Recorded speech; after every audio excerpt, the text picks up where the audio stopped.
Hi, RamNexus here. Welcome to another mod comparison video. Today we're comparing 3 weather mods for Fallout 4 on Xbox, each one with a different look. Calamity Weathers, 76 Weathers, and Wasteland After Nuclear War. As a bonus, at the end I'll show a 4th mod that combines some of the best features of these 3. This is the first in a short series where I'll be comparing some of the more popular and interesting weather mods in Fallout 4 on the Xbox, so subscribe to keep up to date. To see these mods at their best and worst, I've got gameplay footage and frame rate analysis to show you. If you've seen my previous mod comparison videos, you'll know I prefer straightforward comparisons. So we've got this tree mod versus that one, or this lighting mod versus that one. But weather mods are a whole different beast. I can't do a simple one-to-one comparison because weather changes a lot of different things at once. Color palette, light level, contrast, fog density, the skybox, cloud behavior, and lots of other things. And all of these can look different during the day versus night. The other issue is control.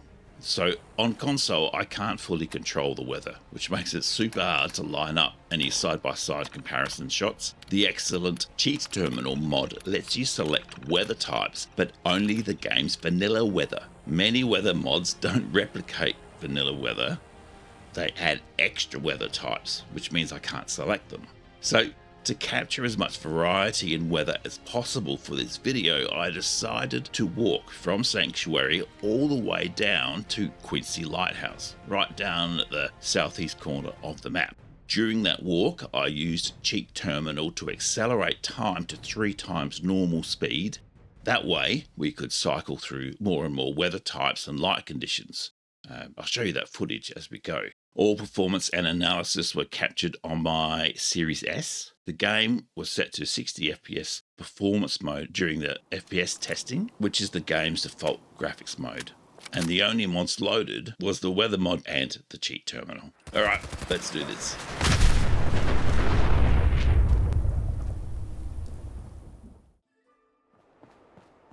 Wasteland After Nuclear War. I just refer to it as Wasteland A&W. This mod really pushes a bleak nuclear winter look. The mod author made it clear that they weren't a fan of Fallout 4's colourful look and bright skies and wanted to shift Fallout 4's weather toward a more post-apocalyptic style, closer to the original Fallout games. The skies always seem overcast with Wasteland A&W enabled, and there's a heavy haze in the air from some very aggressive fog and light scattering effects. Colours are muted. They're desaturated with an overall sepia shift, which are really obvious in these shots. The result is a cold, grim tone, as you can see here. Night is a different story though. That brown colour filter is dialed back at night, and I'd say nights are darker overall than in the vanilla game. You can see it at the Saucer Crash site in daytime versus at night. And the fact this blue fungus glow is clearly visible shows that that brown filter is reduced at night. It actually looks quite good, I think. Red storms look good as well. I also took a swim in this refreshing, if somewhat irradiated river to show that underwater visibility at night is low.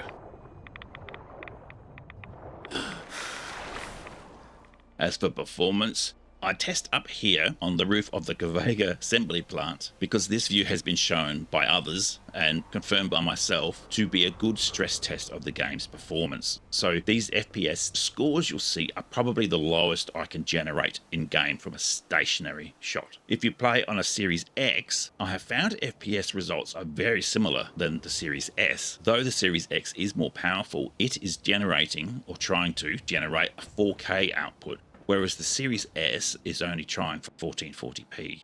Frame rate sat at about 54, 55 FPS on a clear day with Wasteland A&W enabled, but with no weather mods, the game can sit at 60 FPS, so you're looking at least a 5 FPS hit, even in clear weather. Rad storms dropped FPS by another couple of frames. Overall, the visual change Wasteland A&W brings is strong. The scorched earth look is there, and man, the oppressive feeling is real. Personally though, that stripped back colour palette leaves the game looking almost black and white. Well, brown and white, at least during the day, and that's too extreme for me, but I can absolutely see why some people would go for it. It does change the mood of the game. Liking this video? Please give it a like, that'd be great. I make videos looking at the more technical side of my favourite console games, many of which are Bethesda games. So feel free to subscribe to keep up to date on my Fallout, Skyrim and Starfield content. Thanks. Now back to the weather. 76 Weathers. As the original mod author noted, 76 Weathers was inspired by Fallout 76's lush colour correction and bright, vibrant weathers. Overall, the colour palette is cleaner and more saturated than vanilla Fallout 4. Sunlight appears stronger. Overall, light levels are noticeably brighter with very few harsh shadows.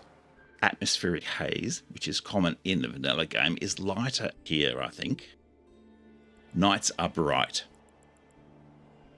We can still see lots of detail in this dark tunnel.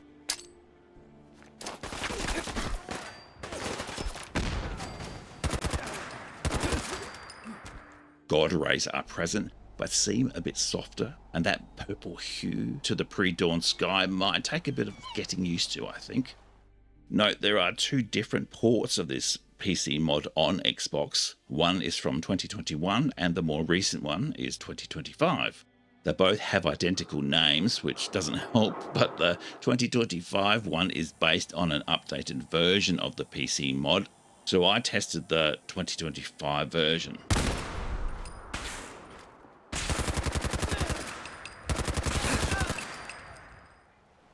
Visibility underwater is better than with Wasteland A&W, though those rats still twisted my DNA like a kitten with a ball of yarn.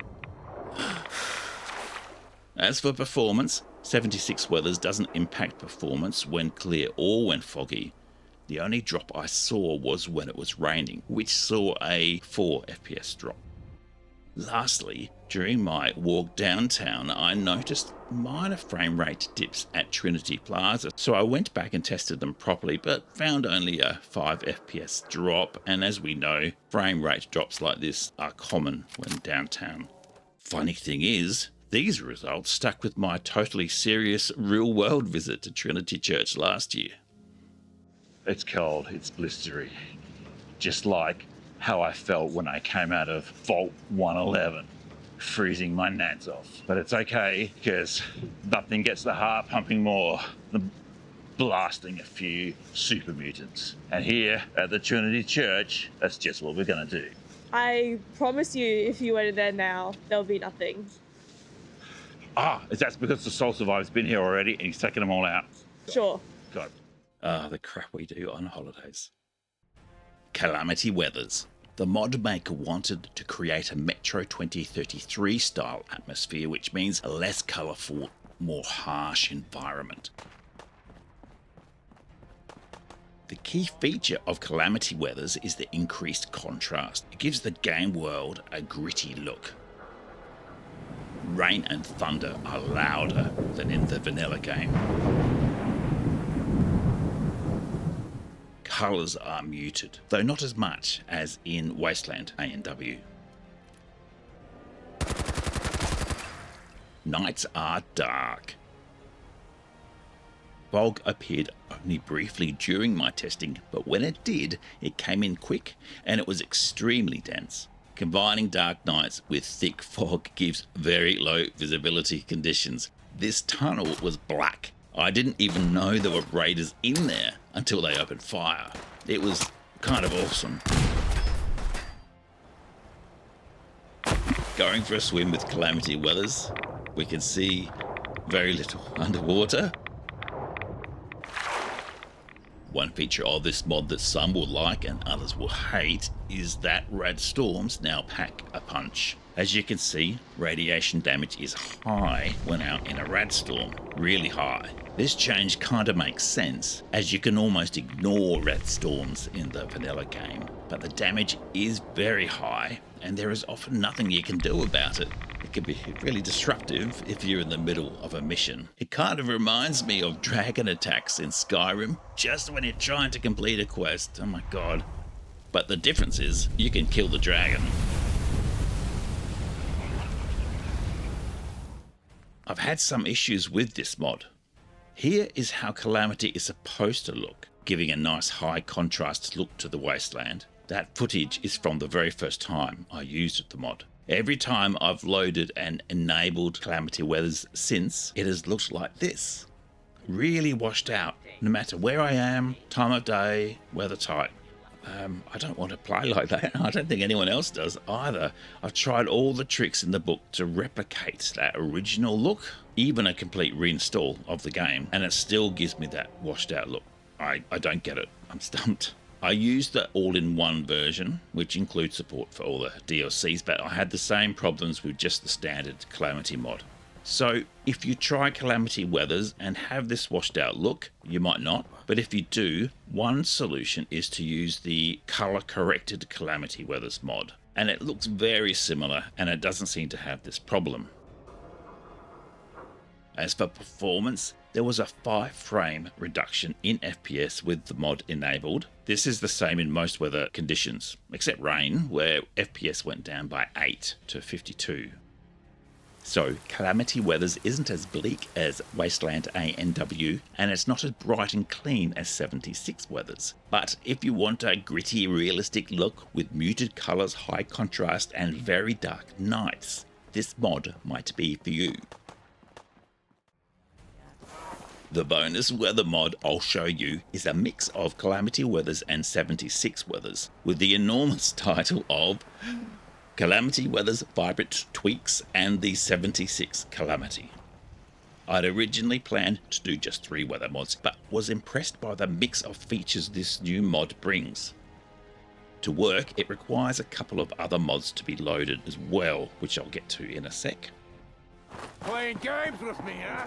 Here's what Fallout 4 looks like with this set of mods enabled. So it has the high contrast of Calamity Weathers combined with the brighter colour palette of 76 Weathers, which I think is an effective combo. Nights are not so dark, but maintain good contrast so shadows don't look too crushed. Going for my final swim of the day, we can see the low visibility underwater, similar to just the Calamity mod. This mod, with the long name, needs a couple of other mods loaded before it. Calamity Weathers, which we just looked at, Fallout Enhanced Color Correction, either the bright, original or dark version, and then this mod, Calamity Weathers Vibrant Tweaks and the 76 Calamity.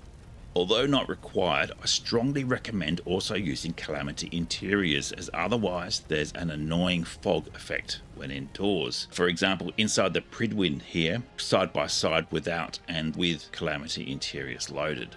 So the load order should look like this. Calamity Weathers, Fallout Enhanced Color Correction, Calamity Weathers Vibrant Tweaks of the 76 Calamity, and Calamity Interiors in that order.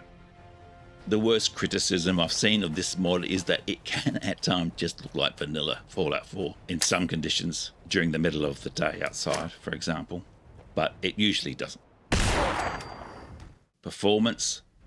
There's a 67 FPS drop in clear skies with this mod loaded, which is the highest for any mod tested here, and we lose another 2 FPS during rain. So if you're looking for a high contrast, high color weather mod, this could be for you. I've started using it with my main game on my Series X and I'm impressed so far. In that game, I found nights were a bit washed out at times, so I swapped out Calamity Weathers for color corrected Calamity Weathers, and that fixed the washed out night look. Good riddance. There's a whole bunch of other weather mods out there. I've already started to look at a few, but let me know which ones you would like to see tested. I hope this video was useful. If so, please give it a like. That'd be great. Visit my channel and subscribe for more vids on the technical aspects of my favourite console games, such as this video on what to expect from a New Vegas remaster. Alright, thanks for watching. Cheers. Round Nexus out.